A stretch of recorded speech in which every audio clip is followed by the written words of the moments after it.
Hi students, today I picked us out a fun book, but I want to ask you guys a question before I show you guys the book. I want to ask you guys, have you been to the circus? Give me a thumbs up if you have, give me a thumbs down if you have not been, or give me like I don't know what the circus is, Miss Schultz. Well, today we are going to be reading about the circus ship. And look at all of those animals on the ship. What animals do you see? There's a giraffe, there's a tiger, there's an elephant, and there's a lion right there. Now you're thinking, if you don't know what the circus is a group of people and animals, and they travel all over the world to perform very cool acts for audiences to see. So, for example, it's the tightrope walker. So that's like one of the famous acts in a circus. So where usually a woman walks on a rope that's like high above the ground, and she holds like an umbrella as she walks across the rope, which is pretty impressive.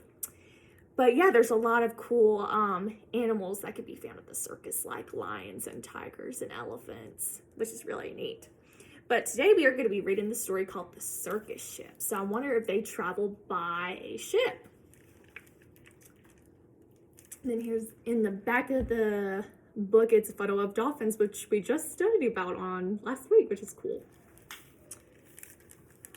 And before we start our story, I'm going to give you guys a little more information about the book we're going to be reading today. When a circus ship runs aground off the coast of Maine, the circus animals must stagger to the shore of a small island. At first, the townspeople view them with suspicion. So what does the word suspicion mean? They kind of viewed them as like weird or outcast. But it's not long before the locals and animals are sharing the island in harmony. When the greedy circus owner returns, the townsfolk and the circus refugees come up with a delightfully original way to outsmart the bloated, blowhard, exhausting, hilarious revenge in the process. So they have an evil circus owner. That's not good. So I guess the animals are trying to escape from him. But you might be curious, well, where is Maine? Where did they get lost out? Well, here I have a photo of the United States. In North Carolina, we are more south.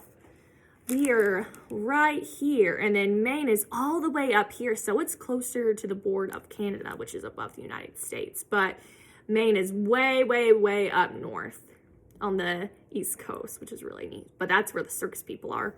And we're down here in North Carolina. But we are going to be reading The Circus Ship today by Chris Van Dusen. 5 miles off the coast of Maine, and slightly overdue, a circus ship was steaming south in fog as thick as stew. Look how foggy and dreary it is. Would you want to be out in the sea with the weather like that? On board were 15 animals who traveled to and fro. The next day, it was Boston for another circus show. Now where is Boston? Boston is in the state of Massachusetts, and so since I have my map out, I'm going to show you guys.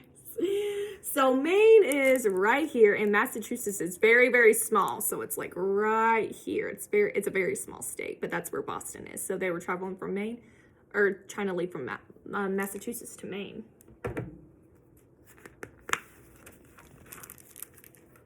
The captain, Mr.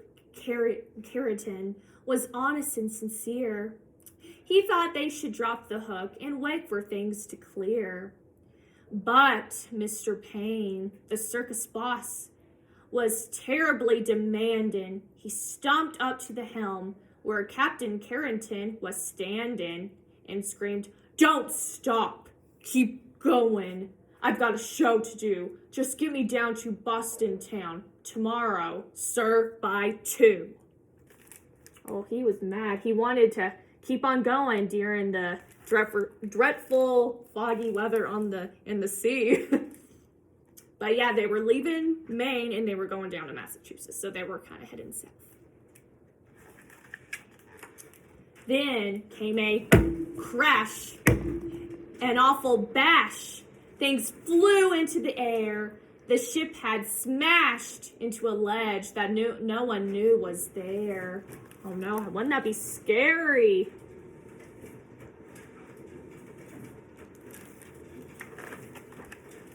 The shattered ship began to tip, then sank without a sound. The splashing, the thrashing animals swam around and around and around. My, wouldn't that be scary to fall off a ship in the deep blue sea? The captain said to Mr. Payne, "Pray tell, what shall we do? We can't just leave them here to drown. We've got to save them too." "The animals," yelled Mr. Payne. "Why, sir, what are you, daft? It's me that you should rescue. Pull me up into the raft. Now ferry me to safety, sir, before I die of cold." "Don't question me," barked Mr. Payne. "Just do as you're told." Oh, so the Captain Carrington, he was really concerned about the animals, but was Mr. Payne? No, he was only concerned about himself. Through chilly water all night long, the animals swam on until they reached an island beach just before the dawn. They pulled themselves up on the shore, bedraggled, cold and beat, then staggered to the village on weary, wobbly feet. Oh, yeah, I bet they were cold. And they were in the ocean all night long, or until dawn in the morning. The people in the neighborhood had just begun to rise, and when they saw those animals, they had to rub their eyes. They thought they saw an elephant, but wait, how could that be? Well, what's that little monkey doing in the cherry tree? Yeah, imagine if you woke up one morning about to go off to virtual school and you saw a bunch of animals in the yard. What would you do? There's an ostrich in the outhouse. There's a hippo in the spring. There's a tiger in the tulips. There's a lion on the lawn. There's a python in the pantry. It went on and on. And notice where the animals' locations were. Where the animals' locations are. Python, pantry. Python begins with what letter? P. And then pantry, P. Lion, lion.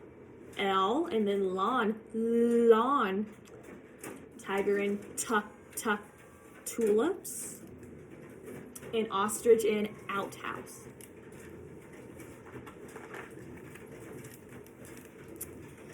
Mr. Hood was stacking wood and nearly jumped a mile when he found the alligator sleeping on his pile. And Mrs. Dottie Daly, who grew daisies by the bunch, discovered that the zebra had been eating them for lunch. And Mrs. Feeney found, according to the rumors, the silly little circus monkey swinging in her bloomers. Now I would definitely be terrified of the alligator. But everything changed quickly, like the turning of the tide. The night the Albert's shed caught fire with Emma Rose inside. High above the Albert's farm, the tiger saw the shed. The sight of smoke and fire triggered something in his head. He jumped through the flames 1,000 times back in his circus days. So he ran past all the people and he leaped into the blaze. No. Hope the tiger's gonna be okay.